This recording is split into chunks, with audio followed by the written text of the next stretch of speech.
Good morning, ladies and gentlemen, dear friends, dear colleagues. It's my great pleasure to welcome you on a Boston Scientific sponsored session about the LAA closure. Completely different topic on the Congress, which is usually devoted to the TAVI and mitral tricuspid field, but there is a new concept that also some of us who joined that meeting may be interested in the LAA closure. So there is a track of the sessions about the LAA closure. One of the sessions is just here, and I will start just with some introduction. My name is Marek Grygier. I am interventional cardiologist from Poznań, Poland. And if you come here, you may expect that during that session, during that 1 hour, we will review the latest data on WATCHMAN and WATCHMAN Flex Pro. We may try to show you how to improve workflow strategies to improve our LAA procedures. So with using of a VersaCross, with Pro device, with a true steer, so steerable sheet. And also to understand some future direction with the LAA, with recent and upcoming trials which were published or will soon be presented. However, I'd like to start with that slide. For those of you who are not familiar with LAA closure, it's not something new. Because with LAA closure, there is more than 20 years that these procedures are done with a device which is definitely the leading on the market, with several trials which are presented here, starting with WATCHMAN Legacy, as we called that, WATCHMAN Flex, WATCHMAN Flex Pro, and we are waiting for the next generation of the device, so NG WATCHMAN. And if you look at that slide, you can see that several trials have been done so far, and moreover, there are hundreds of thousands of patients. In fact, more than 500,000 of patients had already been implanted with that device all over the world. LAA procedure is a simple procedure. It's a one-time implant, which is performed in cardiac cath lab or EP suite. It's performed by interventional cardiologists. That's why we are here. It's performed by electrophysiologists. And during that procedure, you advance the catheter to the left atrium for the puncture. We will see through the puncture of intra-atrial septum, you will see it just in a moment during the case. The procedure is done in general anesthesia or local sedation, and it is usually a short-time procedure. That procedure is safe. It's a main message among many colleagues. You can hear that, yeah, it's a very dangerous procedure. It's a safe procedure. You can see here the data from the SARPAS registry, and here are complications of that procedure. Pericardial infusion, less than 0.5%, device embolization, extremely rare, death related to procedure or stroke related to the procedure, extremely rare. And how that procedure is positioned in the guidelines. In Europe, we are not so lucky. In Europe, that procedure has a recommendation to B-class indication for patients who are contraindicated from long-term anticoagulants.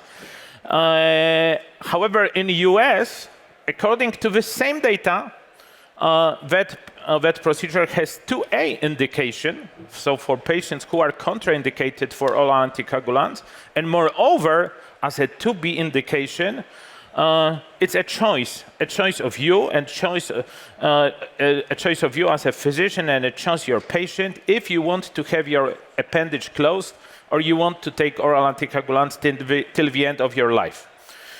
And so far in Europe, we have these subgroups of patients which are treated and which are indicated. I'm showing you this data from the practical guide, which many of us sitting here on the podium published last year. So these are subgroups of patients who are treated now in Europe.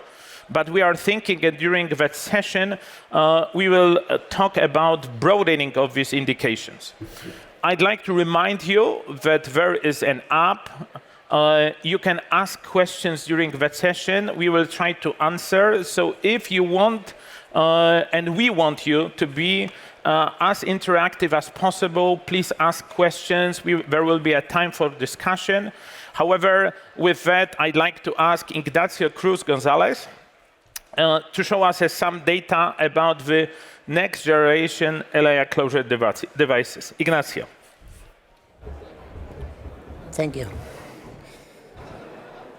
So first of all, I must say that it's a great pleasure and honor to participate in this amazing session. And of course, I need to thank you, Boston, for the invitation. So I truly believe that evolution favors the survival of the wisest. And this is the evolution of the WATCHMAN device. You can see that it was launched in 2002, so it's a journey of over 20 years. The first generation of the WATCHMAN device, I was lucky enough to use it a long time ago. You can have only partial recapture. It was only a single row of anchor, and the end was open. So we always need to deploy from distal to proximal. A huge step in this evolution was the introduction of the WATCHMAN Flex. With this device, we can have full recapture and redeployment. We have a dual row of anchors, and we have a close end. So we changed the way we deploy this device because we have what we call the ball. So you can advance and you can deploy from proximal to distal or from distal to proximal. And to be honest, the results with this device are amazing. This is the initial study, the Pinnacle Flex study. You can see almost 99 success rate, very, very low rate of complication. You can see 0.5 and complete seal almost 90%. And also with this device, we were able to treat patients that were not suitable for the old device. This is an example, a case I did a few years ago. You can see here very low death and also very tiny morphology. So probably with the old device, we were not able to treat, but with the new Flex, we were able to deploy the device even we don't have enough space with the old device, with a very nice result, as you can see here. Despite these results, the company Boston designed the Flex Pro. And this design, the target is to optimize healing, to reduce the patient that we cannot treat, and improve, if possible, the seal performance. So what they changed in the device? So there are three important features with this new device, the Flex Pro. We have a new size, so we have the 40mm device, we have the HemoCode technology, and we have now 3 radiopaque markers. With the HemoCode, the idea is that this code is able to reduce platelet binding. Also, is able to reduce inflammation and is able to reduce thrombus in animal models. You can see here the difference between the device with the HemoCode or the device without the HemoCode. You can see a clear difference in endothelium coverage. So the final goal of this is to reduce DRT and probably change the therapy that we are giving the patients after the occlusion. I think that after this presentation, we are going to discuss different studies, so probably we are going to discuss the simplified trial design. Regarding the 3 markers, the idea is to increase visibility. So we have these 3 markers, as you can see there, at the level of the shoulder of the device. So when we deploy the device, this is a clear sign if we are enough deep or not when we deploy the device. So these new radiopaque markers help us to position and anchor the device. Regarding the 4mm device, is exactly the same. So the performance is supposed to be the same. We have the same compression range, and we have the same depth requirements. So now we can treat patients with an ostium larger than 30.5, and it's supposed to be around 5 to 10% of the patients that we were not able to treat with the previous version, and now we are able to treat. This is an example of a 40mm device deployment. You can see huge appendage. You can see here how easy it is to deploy, and also you can see the markers we can inject. So just with angio, you are able to see where are the markers, so you have a good compression. You are at the ostium, so you have nice result. So now I'm also going to talk about the new access system, the steerable seat, the True Stair. Each device performance has been improved on the access system. So you can see that there were different access systems for different devices. The idea of this, of having a new access system, a steerable seat, is because we want to improve our results. So we want to improve access, we want to improve deployment control, and we want to improve confident release. Because you can see here that sometimes it's not so easy to reach the appendage in a coaxial way. Here you can see that although we were able to manage this case, we were not coaxial and it was quite difficult. So probably this new access system, this steerable seat, are going to make our life easier. And what is doing this device? So the idea of this new steerable seat is to improve seal performance, again to reduce the number of patients that we cannot treat, or at least make it easier, and of course improve, if possible, the procedural safety. So this is the new steerable seat. So you can see here that we are able to flex and make an extension of the device, and what is in neutral position is the double curve. So with this, we are able to control in 3 dimensions. We can make counterclockwise maneuver or clockwise maneuver to be anterior or posterior, and we can do flexion and extension just using this steerable dial that we have in the handle. So it's quite easy to manipulate, and probably with this it will be much easier to be coaxial, so we are going to be more precise. If we are more precise, probably our results are going to be much better. So we already have data. We already have data because in US, the Flex Pro was launched 2 years ago. The Flex Pro is available in Europe this year, and TrueSteer is also available since this week in Europe. So we already have the data of the HIL LAA clinical trial. So it was in US, 32 centers. There were 500 patients enrolled in the initial set, and after that there were 300 patients enrolled using the TrueSteer. And these are the results that are quite amazing, because the primary efficacy endpoint was met, so the rate of leak larger than 5 millimeters was 0% at 45 days. Also, you can see here the primary safety endpoint was achieved. It was a very low rate of complications, quite similar to the rate of complication that I have already shown for the Panacle Flex. And also what is interesting, and probably something related, that we are more precise, and we have the hemocode, the rate of DRT is really low. So it's 1.6, just to make a comparison. In the AMULET ID trial, also done in US, the rate of DRT was 2.2. Also, we have the data in which we compare the cases that we did with the TrueSteer and the cases done with the fixed curve. You can see that the patients treated with the TrueSteer probably had higher stroke risks. Also, were more complex anatomy with multiple lobes, and these patients were more common treated just with DOAC alone after the implantation. Despite this, the results are quite similar. So we have similar procedural fluoroscopy and LAA dual times, quite similar between both.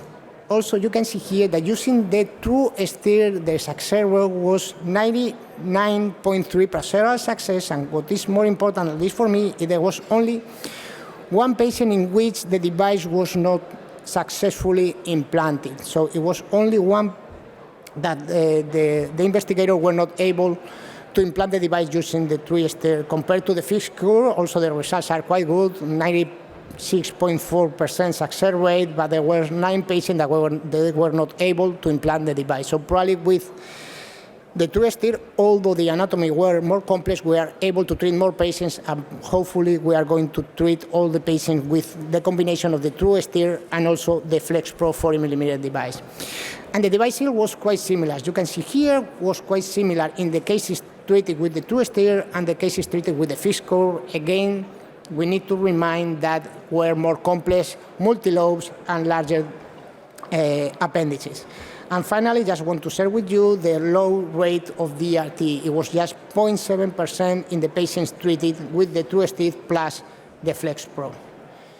So for me, the WATCHMAN Flex Pro and the TrueSteer may establish the new standard of reference for LAA closure devices. Thank you for your attention. Ignacio, thank you very much. Please stay or sit with us, and we have time for maybe 2-3 questions. Lawrence, maybe I will start with you. From that presentation on from the new features of WATCHMAN Flex Pro, if you would name one of them, which is the most important for you? The change in WATCHMAN Flex Pro in comparison to the previous version of WATCHMAN. Well, not yet proven, but I have strong belief that the antithrombotic membrane will make a big change. Mm-hmm. Okay, Sergio, a question to you. with the true steer, which you have seen, you have a lot of experience not only with WATCHMAN, with the other devices. We had a steerable sheet also in the market previously from other companies, and your feelings with the new one and the previous one, what do you expect? I think that this technology solves part of the problem of the alignment, because one of the main problems for a not good result are basically in two parts in the procedural planning and procedural execution. The first is the correct sizing of the device. The second is to get the best alignment between the main axis of the LAA and the main axis of the catheter. I think that this technology that we saw in the brilliant Ignacio presentation probably solve part of the problem. I think that we should use this approach for the procedural planning using the CT scan model 3D, just to check how is the position that fit at the better for the main axis of the LA. But this is the way for reduce the risk of misalignment of the device. Mm-hmm. And Gina, one question to you. With these new markers on the WATCHMAN Flex Pro, you are an expert in TE imaging.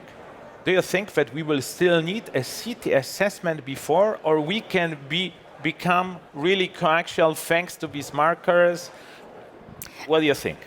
I think the markers will help, but to be honest, if you really ask me what the specific features of fluoroscopy or CT analysis before is, I would say it's more the access way. Okay. Yeah, so this is something we can't really see with TE.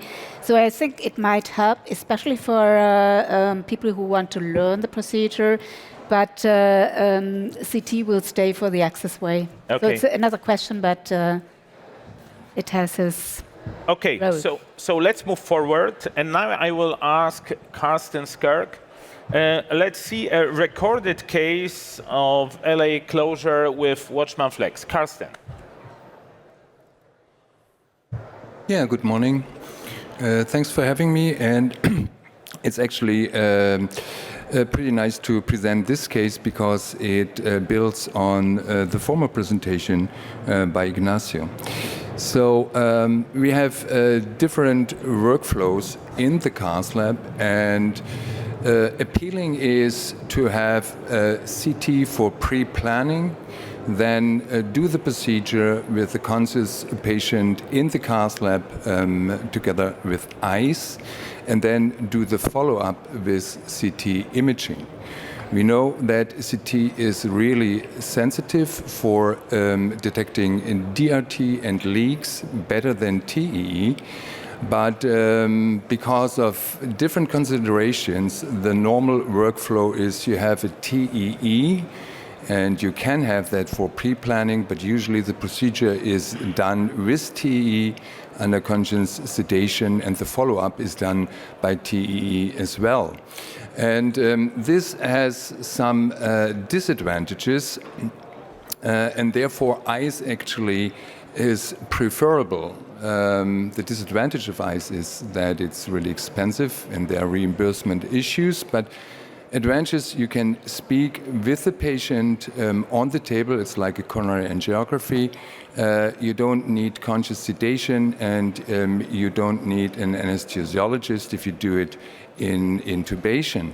And you don't have an elevated risk for aspiration pneumonia, especially in older multimodal patients, where the TE is risky for these patients. So the case is a 66-year-old male with permanent atrial fibrillation, status post-stroke 4 years ago, arterial hypertension. He has AV malformation, and therefore several major GI bleeds, and he's status post-biological aortic valve prosthesis because of a bicuspid valve. So a patient with a SATS risk of 4 and a aspect of 3, of course, is a candidate for LAC. And we did a pre-planning CT that you can see here. It's rather small, LAC 12 by 18 millimeters.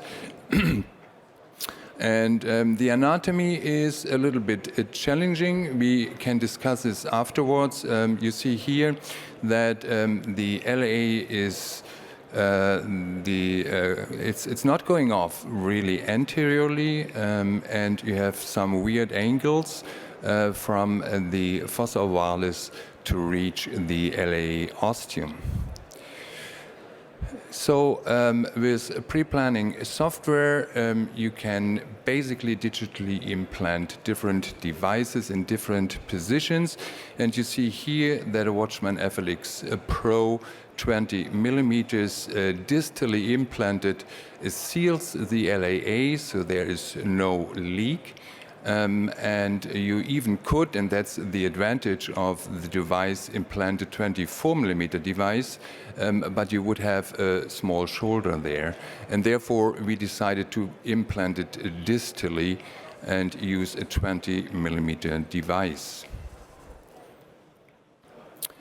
So pre-planning includes the septal puncture site as well. So we can see here that regardless where you puncture, you will have a huge angle to the LAA center line. But it clearly shows that you should use a posterior and an inferior or mid-septal puncture site to reach the LAA. But nevertheless, you won't be in perfect alignment with the LAA center line. So now we basically know we would like to use a 20 millimeter device, and just for reason for discussion afterwards, I show you that the TrueSteer was not available. It's available this week in Europe.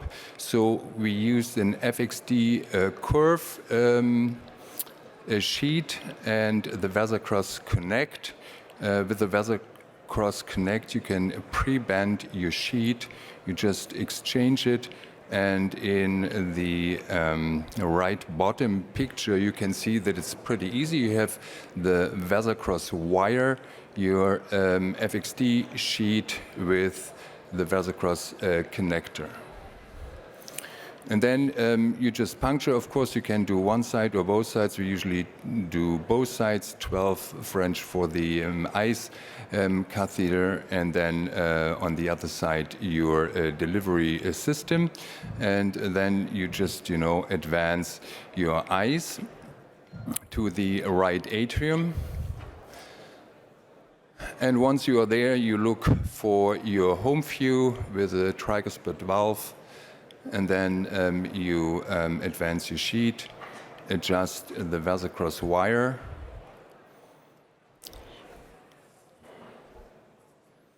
and then you just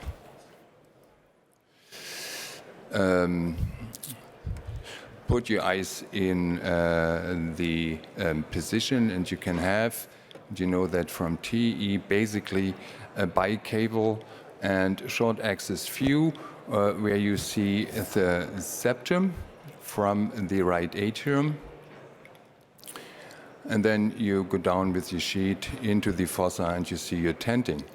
So here we have a rather posterior and mid-septal puncture site, really important for the further discussion. And with the VersaCross wire, you can then easily puncture exactly on that location you chose, and then you basically dilate your puncture site with your sheet. You don't have to change anything, and you go then through your dilated puncture site. You see here your wire in the eyes, and then you just go through the puncture site and you are in the left atrium. And then you basically can guide your procedure with your ICE probe in the left atrium. And can, look at your LAA ostium. And so now we see here that we had some difficulty to reach the LAA, and therefore a steerable sheet. Usually you wanted to do the procedure with a true steer, but there's another polar sheet in the EP world made by Boston, and that's steerable as well. And with this steerable sheet, it's easy to reach the LAA. And now, of course, you do your measurements. It's pretty much the same as CT pre-planning showed, so no surprises here.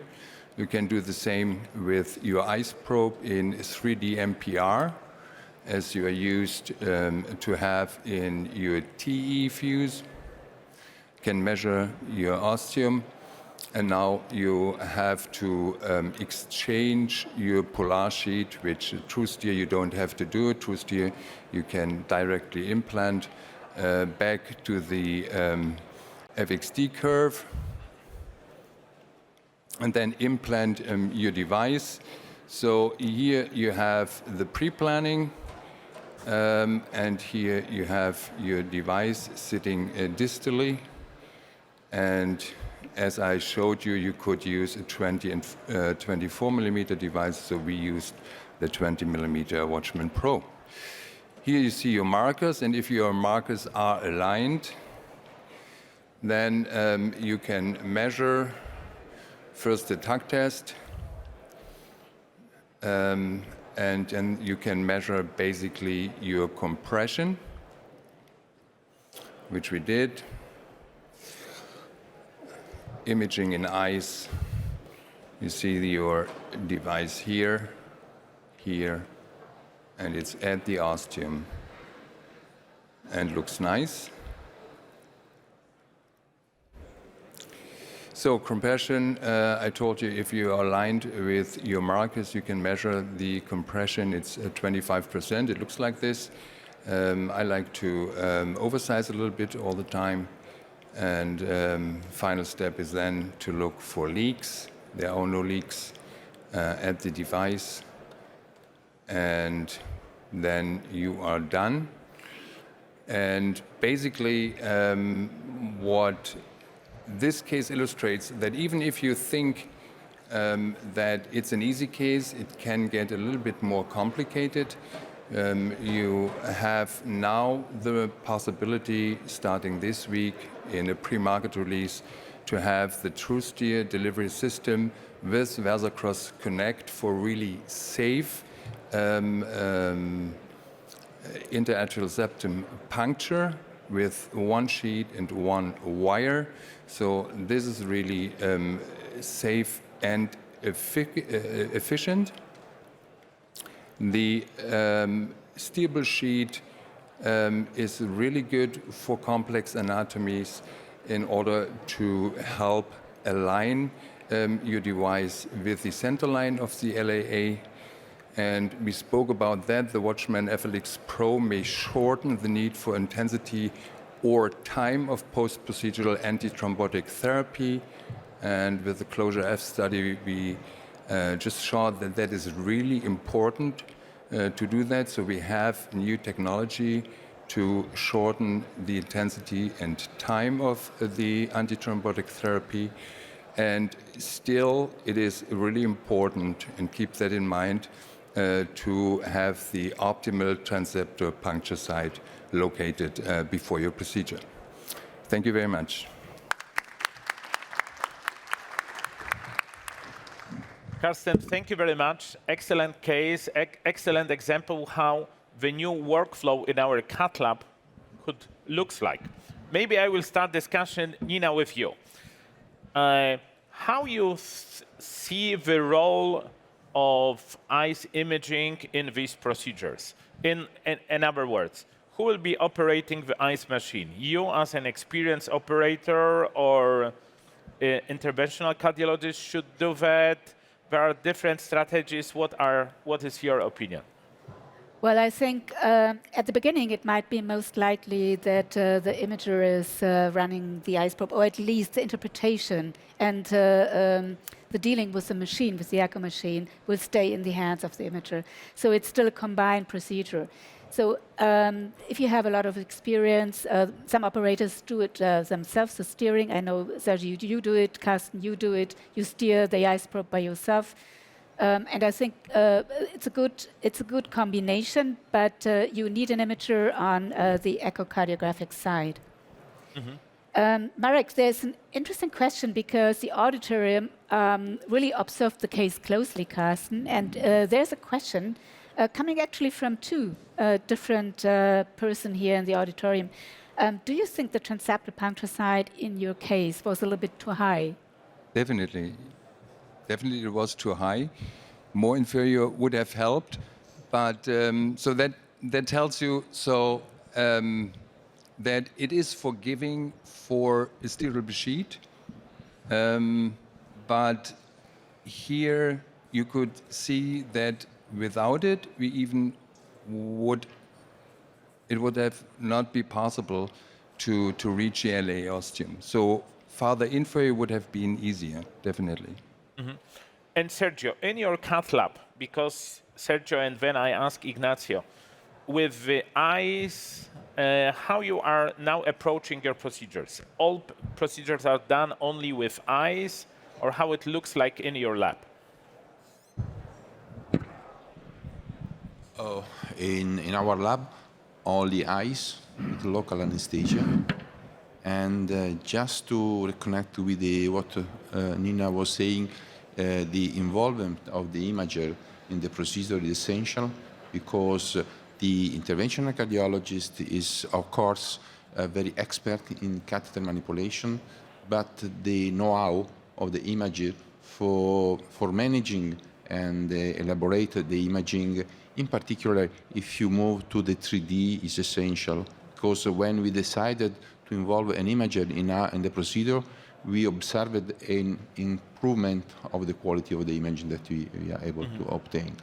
But just a comment on the case. It's a very interesting case because it's an example where the innovative technology are extremely helpful for getting an optimal result.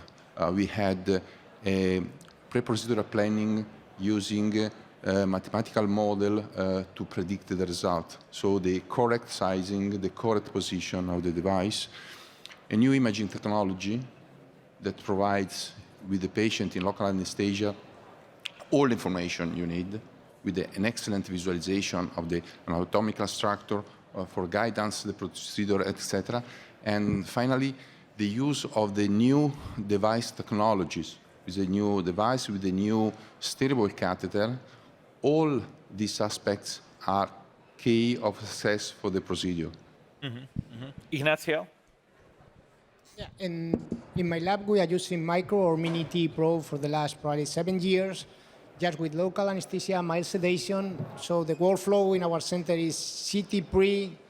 We perform the procedure under micro T or mini T guidance and same-day discharge because you don't need general anesthesia. It's only venous access, so that is how we work. And regarding the case, I really believe that Sergio made a great point. I mean, it's the combination of technology because with the Flex or the Flex Pro, even if you are not perfect in the middle line or coaxial, you can get a nice result. With other devices, if you are not perfect coaxial, it's quite difficult. And also, a key point is transeptal puncture.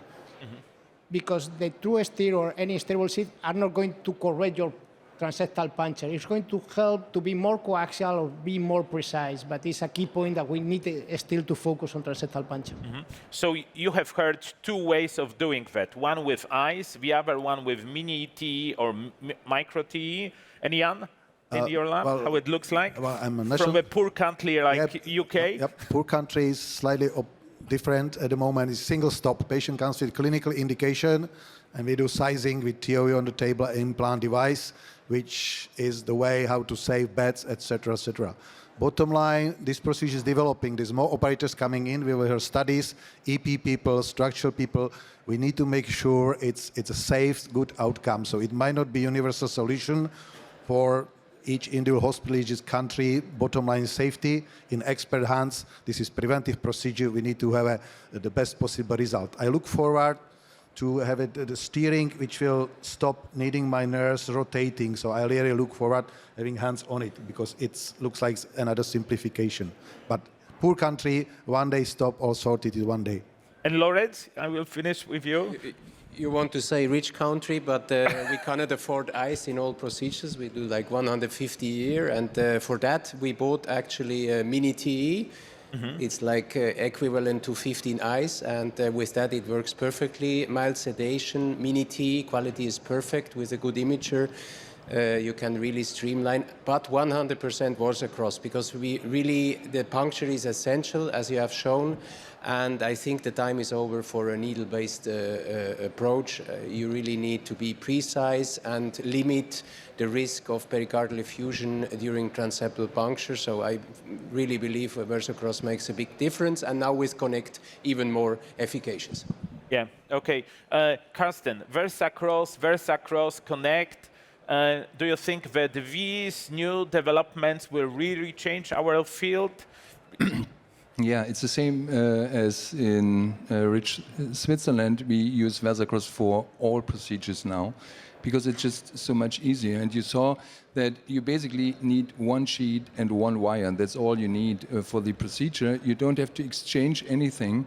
And every step in exchanging sheets has a small risk of air emboli. So this is one big advantage. And the second one is that with this system, you, even with complicated septal anatomy, so floppy septum, so you are really safe because there is a lower risk for perforating the LAA roof if you puncture. So it's a really precise puncture modality, and therefore we use it in every case now. Yeah, okay, let's stop the discussion here. I think that I was if I can comment about the VersaCross, I was quite skeptic at the beginning. What for I need a VersaCross? We have a standard sheet to puncture, it's easy. But with VersaCross, the easiness of doing that and safety, what Carsten has mentioned, is really key. We have to move forward, and I'd like to show you, we are on interventional meeting. However, I'd like to show you probably the most important trial which was published last year, and then subsequent data were also that year about the option trial. And to stop thinking that the trial is only for EP guys, no, that trial is for us interventionalists. So that publication, it was the end of 2024. What is the option trial? It's a huge randomized trial in which, in patients after AF ablation, these patients were randomized to receive or continue treatment with oral anticoagulants, or to have the left atrial appendage closed, and then there is a short period of treatment with oral anticoagulants.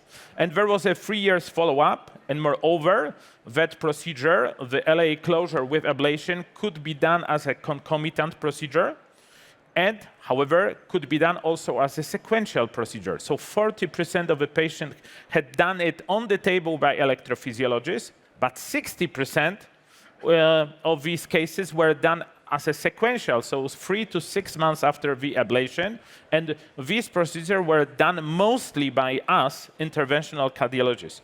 And there were primary and secondary endpoints. I will discuss them later.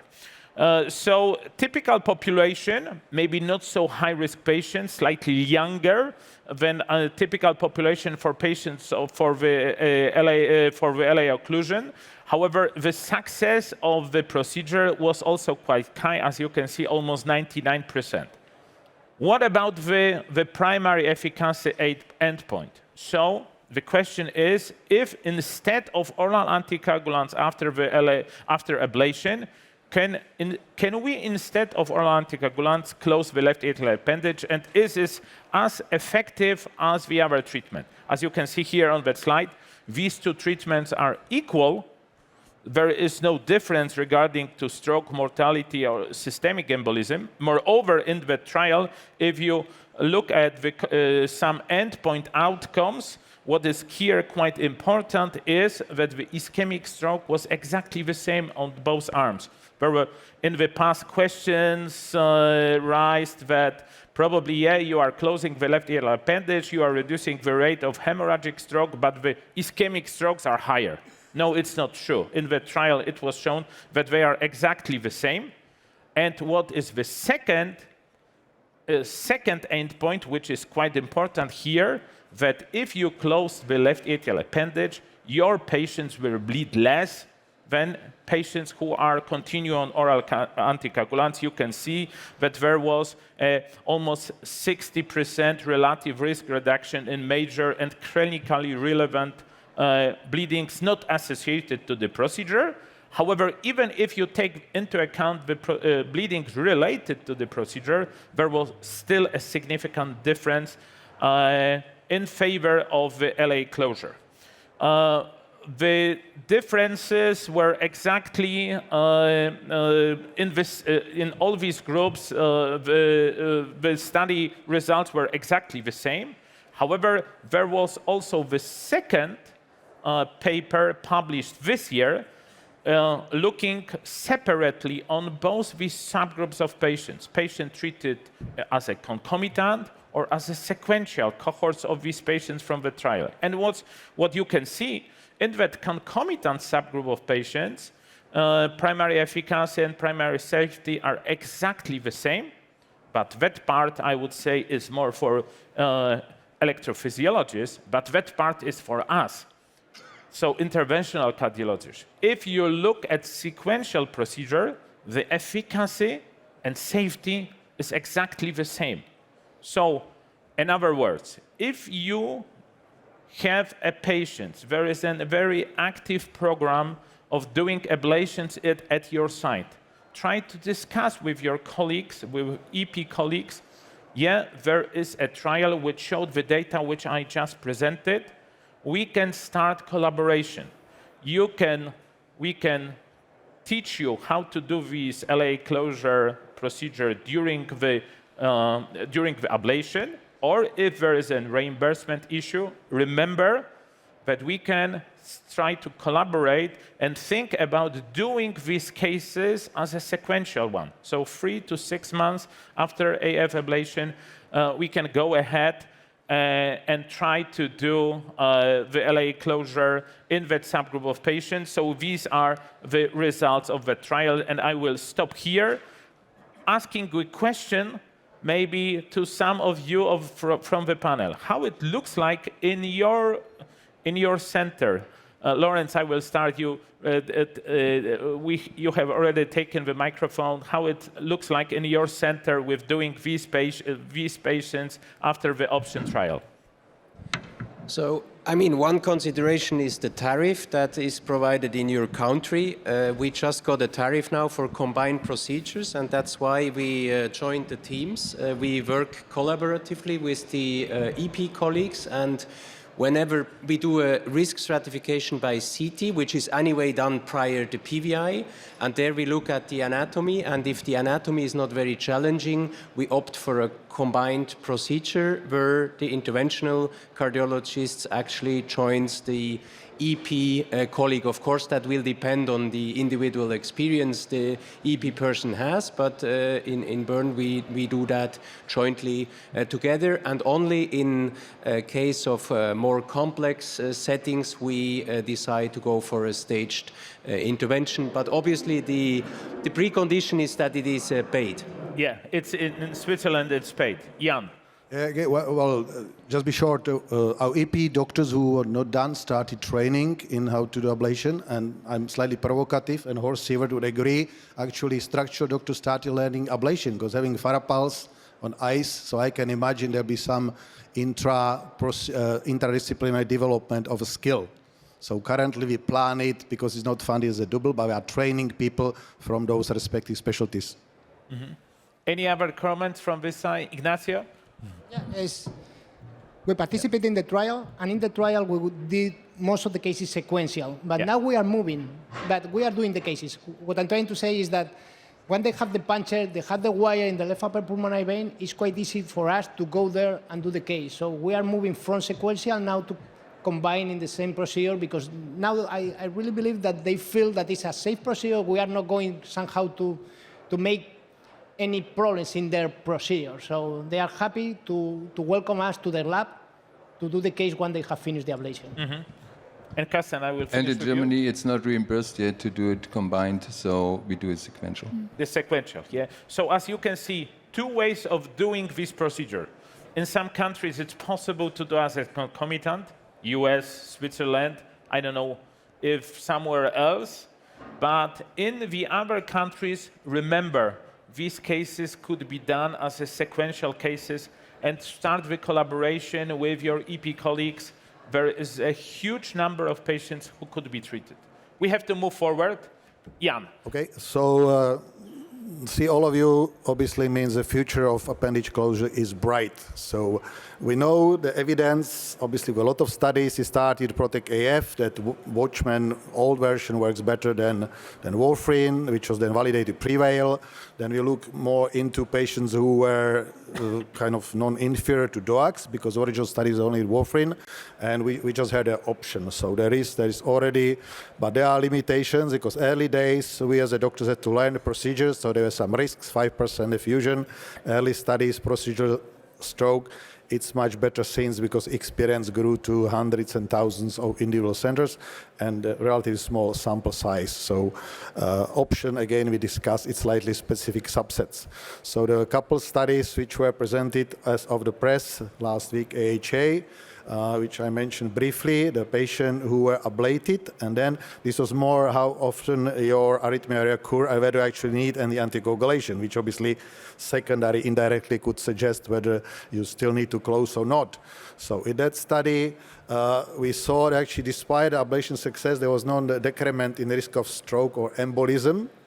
There was slight risk of non-major small bleeding during procedure. So again, it's no definite solution, even ablation is successful. Overall, we learned it's very safe. When you do ablation, the risk of stroke is very low, and is actually lower than threshold which we are using for various risk CHAF definitions, etc. So same time, in some cases, you might not need continuation OAC.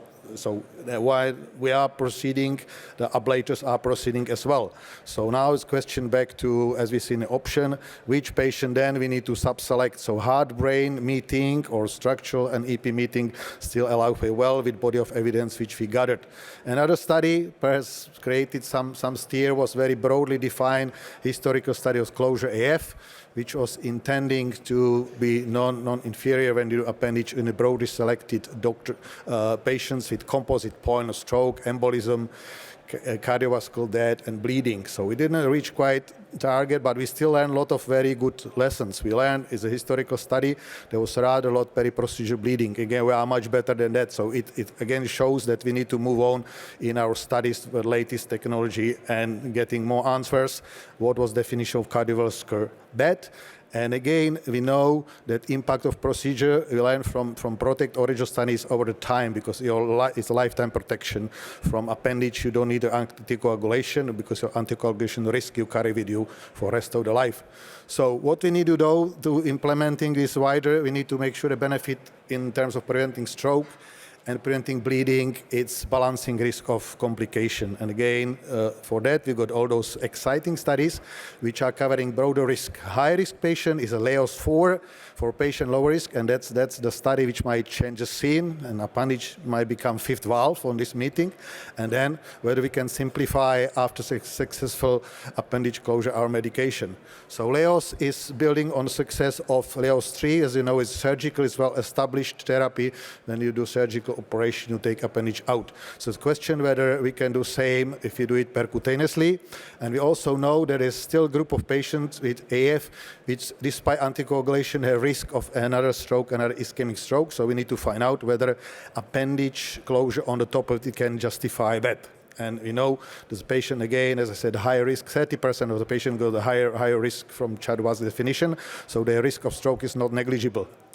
Again, so it is actually investigators-run trial from Canada, large group up to 4,000 patients, and again they are allocated to either WATCHMAN Flex and anticoagulation or anticoagulation alone. So this will again expand whether actually combination of both things in a high-risk patient will be some benefit.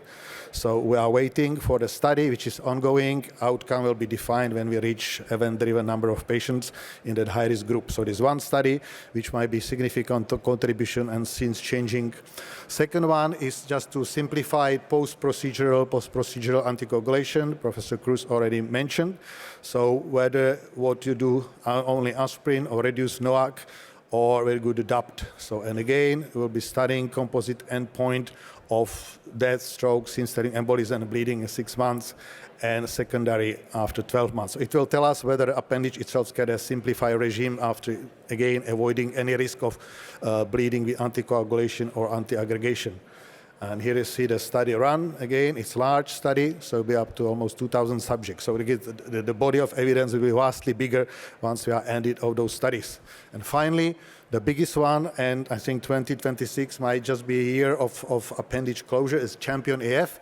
The patients who are like primary indication has got non-valvular atrial fibrillation in absence of any valve disease or mechanical valve. CHADVAS is relative average for men 2, for women 3, and patient can have a NOAC. So basically, patient come to your office and theoretically offer either you have a closure and you got some simple medication like aspirin, or you have a closure. Large study, US plus a lot of European centers, 3,000 patients. So we are into almost end of the follow-up of those patients. So they were randomized 1-to-1, they receive WATCHMAN Flex, and other patient is on NOAC. Primary endpoint is non-inferiority for all stroke, cardiovascular death, and embolism within first 3 years. There are safety endpoint for non-procedural bleeding, again in comparison with anticoagulation. And third, efficacy is to be same for prevention of ischemic stroke at 5 years. So we'll see those data later. Again, here you see the flow of the study. It's very labor-intense study. It's brilliant study, but as I said, it will be very hard to find that evidence once it's out. Just for comparison of historical trials, we are talking really thousands of patients. So from smaller groups and historical, Protect, warfarin, etc., hundreds, Prague study, we are talking to thousands of patients. So whichever evidence comes of it will be very serious and it might change the scene. So what we hope achieve there from LAA, see beyond bleeding risk, improve quality of life, reduction of stroke incidence and severity compared to anticoagulation, mortality reduction, cost reduction, especially drugs. In some markets, lifetime drugs is expensive. We can have measured some health, public health impact, whichever health system you work in. And obviously, we learn a lot of continued examination of LAAC, so there'll be a lot of vast body of knowledge about safety procedure. So watch for it. I think appendage is becoming fifth valve, so we'll see a lot more of it in years to come on London Valve. Thank you very much. John, thank you very much. So as you can see, there is a lot of studies which are ongoing. The body of knowledge will definitely increase. So we are waiting for the CHAMPION AF. So one way of study is if we can implant or close left atrial appendage instead of oral anticoagulants. It's one way of study, so it was option. Now will be CHAMPION. And we saw the next group of studies if adding LAA closure device over oral anticoagulants is another way of approaching. One short comment about that trial. Mark, we have a question from the auditorium. Yeah, please. Hi, Casper from Aarhus. A great presentation. Many of these studies that we include patients in have a criteria about survival that predicted survival should be 1 or 2 years to overcome the procedural risk. And I would like to discuss that with you, but from my perspective, I think we need to be better also in light of Closure AF to objectify this, look at clinical frailty score, which comorbidities should we disqualify patients for the procedure, when does it become a futile procedure? I think it becomes very much like what we do in TAVI field. You got heart-brain meeting or appendage meeting, and those factors will be factored as evidence comes, of course. So individual decision will be based on evidence, but you take those other factors. Again, valve meeting, some TAVI is futile, it might be appendage. So you need hard-brain team to decide. Yep. Carsten, any final comment from your side? Yeah, I completely agree. So in closure, we included really high-risk patients, and as you know from the Schanzowski and Hasblad, high risk means old patients because age is a big contributor. And we observed a high mortality rate, overall mortality rate in these patients that were followed up until 7 years. Maximum. After 3 years, 30% were dead, 30% of patients. That is only half the story, and I would say that we really have to rethink, and CHAMPION will be a big part of it. What is the right population risk-wise that benefits from LAA closure? And I guess that's what the question is about. So we have now a study in really high-risk patients that is not as positive, to put it mildly, and we have a study in low-risk patients, which is option. You can draw a lot of, they have a low risk for major bleeding, so LAC is not reducing major bleeding in these patients. And now we have the medium risk patient population, and that is CHAMPION and CATALYST. And it's really interesting to see whether that is the right population to close the LAC. But yeah, I agree, we have to think about which patient population is the best one and gets the best benefit of it. Okay, we are running out of time. We could go ahead with that discussion about the closure AF and other trials, but I think finishing that session, I think that you have a chance to review the latest data on WATCHMAN Flex.